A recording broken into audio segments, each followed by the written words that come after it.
October 23, 1942. The Egyptian desert. A British tank commander named Major Arthur du Boulay stood in the moonless dark, staring at what his superiors called a death sentence. Ahead lay 500,000 German and Italian mines, buried in patterns so dense that engineers calculated it would take weeks to clear safe passages. Weeks the Eighth Army didn't have. Behind him sat 34 of the strangest contraptions ever to roll across sand. Valentine tanks with massive rotating drums bolted to their fronts, each drum bristling with 43 lengths of heavy chain. They looked absurd. They looked desperate, and in less than 6 hours they would either save thousands of British lives or become flaming coffins in the largest minefield ever laid. Du Boulay checked his watch. The artillery barrage would begin at 9:40 p.m. His Scorpions would follow at 10 p.m. sharp. He thought about the betting pools back at headquarters. Most officers had wagered these experimental mine-clearers would detonate within the first 100 yards. Some had given them 50. Du Boulay touched the hull of his lead tank and whispered a prayer, not for himself, for the infantry who would follow in his tracks, because if the Scorpions failed tonight, Operation Lightfoot would drown in German steel before it began. And Field Marshal Erwin Rommel would push the British Army into the Mediterranean Sea. The chains began to rattle as engines roared to life. It was time to find out if British scrap metal could beat German precision. The fate of North Africa hung on spinning drums and salvaged hope. The story of the Scorpion tanks began 6 months earlier, in the spring of 1942, when Britain faced its darkest hour in the Desert War. Rommel's Afrika Korps had pushed British forces back to a thin defensive line at El Alamein, just 66 miles from Alexandria. If that line broke, Egypt would fall. The Suez Canal would fall. The entire Middle Eastern oil supply would fall into Axis hands. Churchill sent a blunt message to General Bernard Montgomery, newly appointed commander of the Eighth Army: win at El Alamein or lose the war. Montgomery studied the battlefield and saw an impossible problem. Rommel had turned the desert into a fortress. His engineers had laid the Devil's Gardens, vast minefields stretching for miles, some areas containing 5,000 mines per square mile. British intelligence estimated clearing paths through conventional methods would require 3 to 4 weeks of work under constant artillery fire. Casualties would be catastrophic. The element of surprise would be lost. Montgomery needed a miracle. He needed a way to punch through those minefields in hours, not weeks. He needed something that didn't exist. In a cramped office in Cairo, a South African engineer named Major Llewellyn Vivian Girling sat surrounded by rejected proposals. Girling had spent the past year watching British attacks fail against German minefields. He'd seen infantry advance only to be shredded by mines and machine gun fire. He'd watched sappers crawl forward with bayonets and prodding rods, clearing mines one by one while German mortars rained down. The casualty rates were unspeakable. There had to be a better way. Girling remembered something from the Great War. The British had experimented with mine rollers, large wheels pushed ahead of tanks to detonate mines safely. They'd failed. Too heavy, too slow, too easy to disable.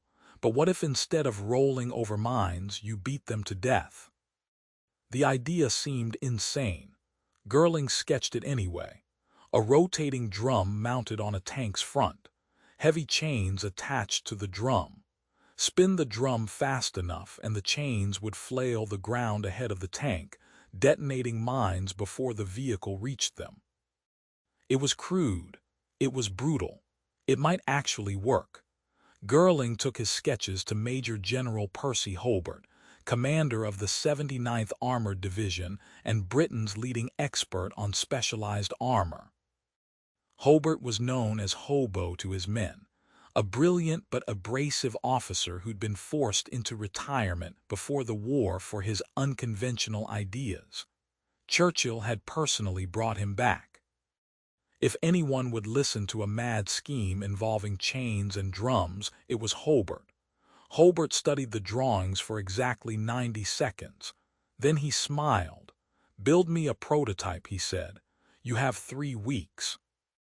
Girling assembled a team of engineers and mechanics at the British tank workshops in Cairo.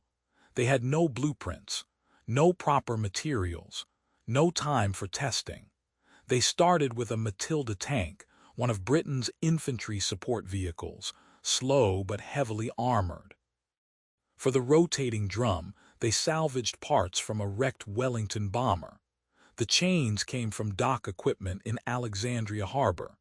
Each chain weighed several pounds and measured about 5 feet long. They welded, bolted, and improvised. The first test nearly killed everyone. When they spun up the drum, the chains whipped around with such force that one snapped free and embedded itself 3 inches into a wooden post 20 yards away. If that had hit a man, it would have cut him in half. They reinforced the attachments, added safety shields, tried again. On the 4th test, the prototype successfully detonated a test mine, then another, then a whole line of them. The chains beat the ground so hard that mines exploded before the tank reached them. It worked. It actually worked. Hobart immediately ordered production of 34 units, but there was a problem. Britain didn't have 34 spare Matilda tanks in Egypt. They barely had enough Matildas for regular combat. Hobart made a decision that shocked his staff. They would use Valentine tanks instead. Valentines were smaller, lighter, and considered obsolete for frontline combat by 1942. They were too slow, their guns too weak. Most had been relegated to training duties, but they were available. And their armor could withstand mine blasts if the flails did their job. The conversion began in workshops across Egypt.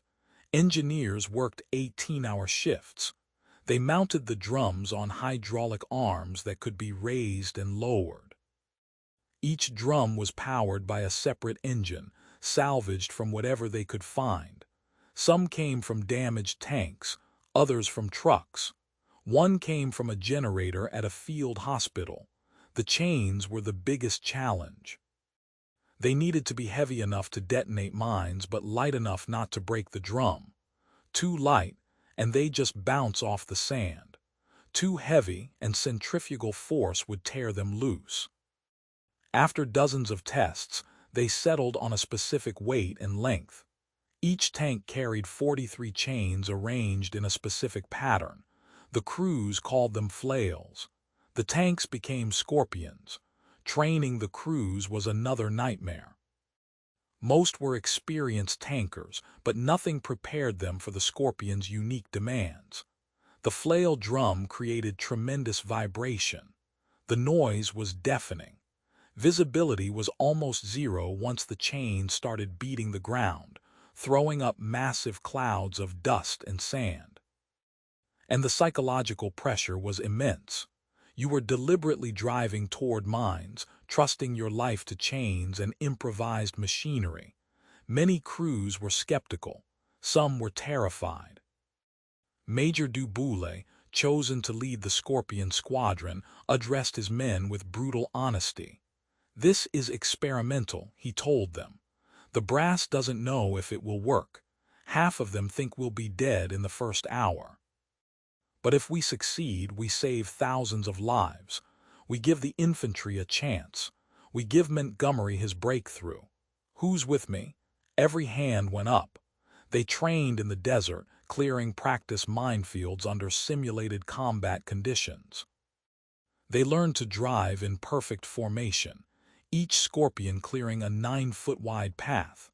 By overlapping their paths, They could create corridors wide enough for infantry and support vehicles.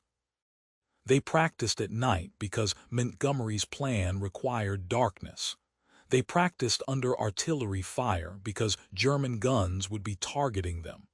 They practiced until the chains wore out and had to be replaced. Then they practiced more. By October, the Scorpion crews could clear a minefield in their sleep. But no one knew if they could do it under real combat conditions. No one knew if the Germans would have countermeasures. No one knew if a single well-placed shell could turn a Scorpion into a fireball. The betting pools at headquarters weren't just cynical. They were based on cold mathematics. The Scorpions were going into the most heavily defended position in North Africa. The odds of survival were slim. The odds of success were slimmer. October 23rd arrived with a sandstorm that cleared by evening. Montgomery's plan was audacious. Operation Lightfoot would begin with the largest artillery barrage since the Great War. Over 1,000 guns would pound German positions for hours. Then, under cover of darkness and dust, the Scorpions would advance. They would clear lanes through the Devil's Gardens. Infantry would follow immediately, exploiting the gaps before German forces could react. It all depended on the Scorpions. Du Boulay gathered his crews for final instructions. Stay in formation, he told them. Keep your spacing exact. If a Scorpion is disabled, the one behind continues. No stops. No hesitation. We clear the path or die trying. One young corporal, barely 20 years old, asked the question everyone was thinking. What if the chains don't work, sir? What if the mines are too deep or too strong? Du Boulay looked at him steadily. Then we find out together, he said. At 9:40 p.m. the British guns opened fire. The desert erupted. Over 800 artillery pieces hurled shells at German positions. The noise was beyond description. The ground shook. The sky turned orange. For 20 minutes the barrage continued. Then it lifted, shifting to deeper targets. The Scorpions rolled forward. Du Boulay's tank led the way. He lowered the flail drum until the chains touched the sand. Then he engaged the secondary engine. The drum began to spin, slowly at first, then faster. The chains became a blur. They struck the ground with a sound like continuous thunder. Sand and dust exploded upward, creating a massive cloud that obscured everything. Du Boulay could barely see 10 feet ahead. He relied on his compass and his training. Behind him, 33 other Scorpions followed in precise formation, each one beating the ground, each one trusting that the chains would find the mines before the tank treads did. The first mine detonated after 50 yards. A flash of orange flame, a concussion that rocked Du Boulay's tank. The chains had done their job. The mine exploded harmlessly ahead of the vehicle, then another mine, and another. The Scorpions were working. They were actually working. But the Germans weren't sitting idle. Within minutes, their artillery zeroed in on the dust clouds. Shells began falling around the Scorpions. One tank took a direct hit. The flail drum shattered. The tank stopped, blocking the path. The Scorpion behind it immediately moved to the side and continued forward, clearing a parallel lane. No hesitation, just as they'd trained. Du Boulay's radio crackled with reports. Scorpion 4 had thrown a track but kept the flail running, clearing mines while stationary, until engineers could repair it. Scorpion 7's secondary engine had failed. The crew manually cranked the drum using an emergency handle, maintaining enough speed to detonate mines. Scorpion 12 hit a mine that the chains missed. The explosion destroyed the front armor, but the crew survived. They abandoned the tank and ran back to British lines through the cleared path, the path they'd just created. The infantry began their advance. Thousands of men moving through the lanes the Scorpions had cleared. They could see the dust clouds ahead, hear the thunder of chains beating sand. Some men prayed. Some men cheered. All of them knew they were witnessing something unprecedented. The Scorpions cleared 200 yards in the first hour. Then another 200. The German defenders were stunned. Their minefields, their impregnable devil's gardens, were being breached by tanks that seemed to ignore mines entirely. Rommel's staff received frantic reports. The British have new mine-clearing tanks. They're creating corridors through our defenses. We can't stop them. Rommel himself didn't believe it at first. Mine-clearing tanks were theoretical. No one had made them work. But the reports kept coming. By midnight, the Scorpions had cleared 8 separate lanes through the minefields. Each lane was 200 yards long and wide enough for infantry and support vehicles. Montgomery's breakthrough was happening. The impossible was becoming real. The cost was heavy. By dawn on October 24th, 12 Scorpions had been destroyed or disabled. 47 crew members were dead or wounded, but the survivors kept going. They cleared more lanes. They went back through cleared areas to widen paths. They worked until their chains wore down to nubs and had to be replaced. Major Du Boulay's tank was hit 3 times by artillery. The third shell killed his driver and wounded his gunner. Du Boulay took over the controls himself, steering with one hand while operating the flail with the other. He cleared another 100 yards before his tank's engine finally gave out. He climbed out, covered in blood and sand, and walked back through the lane he'd created. Infantry were still pouring through. Trucks, ambulances, artillery pieces, all moving through paths that hadn't existed 6 hours earlier. A young lieutenant stopped him. "Are you from the Scorpions, sir?" Du Boulay nodded. The lieutenant saluted. "You saved my entire company," he said. "We'd have been slaughtered without those lanes. Thank you." Du Boulay was too exhausted to respond. He just kept walking. Behind him, the Battle of El Alamein raged on, but the breakthrough had been achieved. The Devil's Gardens had been breached, and Rommel's fortress was crumbling. The Scorpions had done the impossible. Over the next 12 days, Montgomery's 8th Army pushed Rommel's forces back across North Africa. The Afrika Korps, once seemingly invincible, was in full retreat. The Scorpions continued to clear mines, opening new paths as the advance continued. By November 4th, Rommel had abandoned El Alamein entirely. The battle was over. Britain had won its first major land victory against Germany.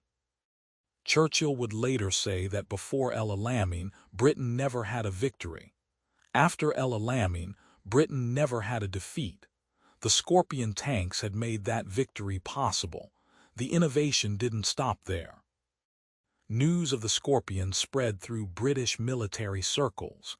General Hobart's 79th Armored Division began developing other specialized vehicles. The Crab, an improved flail tank based on the Sherman. The Crocodile, a flamethrower tank. The Churchill AVRE, an engineering tank for destroying fortifications. All of them traced their lineage back to those improvised Scorpions in the Egyptian desert. By D-Day in 1944, Hobart's funnies, as they became known, were essential to the Allied invasion of Normandy. Flail tanks cleared mines on the beaches. Specialized armor breached German defenses.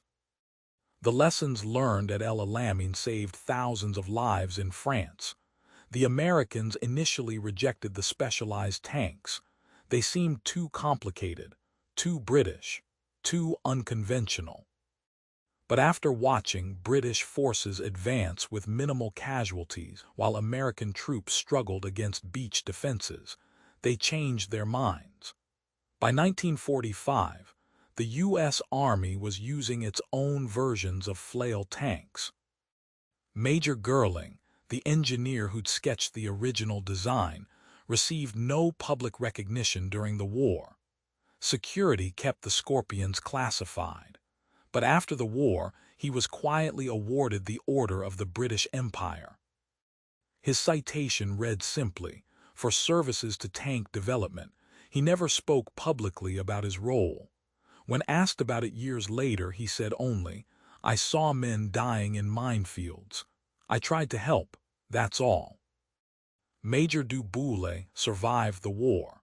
He returned to Britain in 1945 and never commanded a tank again. He became a schoolteacher in Sussex. His students never knew he'd led the Scorpions at El Alamein. He never told them. In 1967, a former student discovered his war record and asked him about it.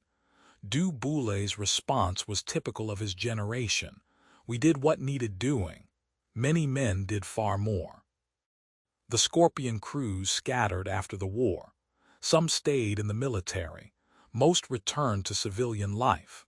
They held occasional reunions, growing smaller each year. At their final reunion in 1989, only 7 men remained. They stood together in silence, remembering the friends who hadn't made it home, remembering the night they'd driven into the Devil's Gardens with chains and hope, remembering the impossible thing they'd accomplished. The Valentine tanks that formed the basis of the Scorpions were never meant for glory. They were obsolete, underpowered, and overlooked.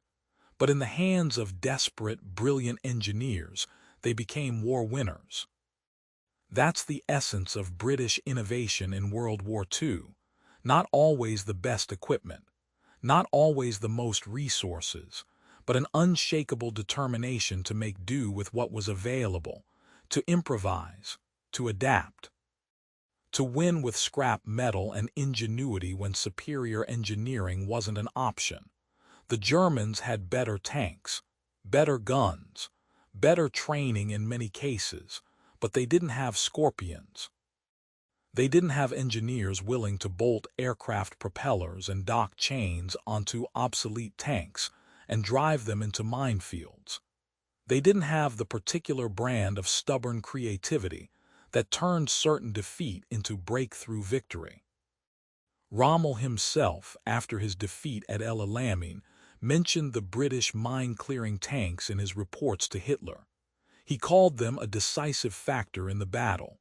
Coming from Rommel, that was high praise. He understood that Germany had been out-innovated, out-thought, out-improvised. The Scorpions represented something deeper than just a clever weapon. They represented the British approach to war in 1942. When conventional methods failed, try unconventional ones. When proper equipment wasn't available, improvise. When experts said something was impossible, build it anyway and prove them wrong. The betting pools at headquarters had given the Scorpions long odds. Most officers expected spectacular failure. Instead, they got spectacular success. The 34 improvised flail tanks, built from salvaged parts and desperate hope, had changed the course of the war in North Africa. They'd proven that determination and creativity could overcome superior firepower. That British mechanics and engineers, working with limited resources, could produce weapons that shocked the world's most professional military. That sometimes, the most important innovations come not from research laboratories, but from desperate men in desert workshops, trying to save lives with whatever materials they can find. Today, few people remember the Scorpions of El Alamein. They've been overshadowed by more famous tanks, more famous battles, more famous heroes. But their legacy lives on. Every modern mine-clearing vehicle traces its ancestry back to those improvised flail tanks. Every military engineer who faces an impossible problem and solves it with creativity and scrap metal is following in the footsteps of Major Girling and his team. Every soldier who advances safely through a cleared minefield owes a debt to the Scorpion crews who proved it could be done. The chains that beat the Devil's Gardens into submission are long gone. The Valentine tanks were scrapped after the war. The men who crewed them are nearly all gone now. But on October 23, 1942, they accomplished something that military historians still study. They turned experimental equipment into a war-winning weapon. They cleared the impossible minefield. They opened the path to victory. And they did it with salvaged aircraft propellers, dock chains, and obsolete tanks that everyone had written off. That's the story of the Scorpions. Not the most famous British innovation of World War II, not the most celebrated, but perhaps the most representative of what made Britain dangerous in that war: the willingness to try anything, to improvise anything, to turn scrap metal and determination into weapons that changed history. Rommel never saw it coming. Neither did the German High Command. Neither did most of the British High Command, for that matter. But Major du Boulay and his crews knew. As they rolled into the Devil's Gardens with chains spinning and mines exploding, they knew they were making history. They knew they were proving that British ingenuity, backed into a corner and given nothing but scraps to work with, could still win. Could still shock the world. Could still turn certain defeat into breakthrough victory. The Scorpions of El Alamein, 34 improvised tanks that cleared the path to victory and proved that sometimes the most powerful weapon isn't superior engineering. It's the refusal to accept that something can't be done, and the creativity to make it work anyway, no matter what.